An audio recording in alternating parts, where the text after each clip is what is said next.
Hello বন্ধুরা, দেখো গরম গরম শীতের মধ্যে ধোয়া ওঠা ভাত আর হলো টানা।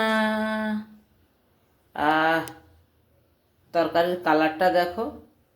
ভোলা মাছের ঝাল করেছি আলু দিয়ে আর সিম ভাজা।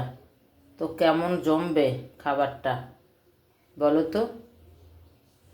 দেখো কালারটা দেখো, মনে হচ্ছে রেস্টুরেন্ট থেকে অর্ডার করে এনেছি, কিন্তু না, আমি নিজে করেছি। তো কেমন লাগছে আমার তরকারির কালারটা।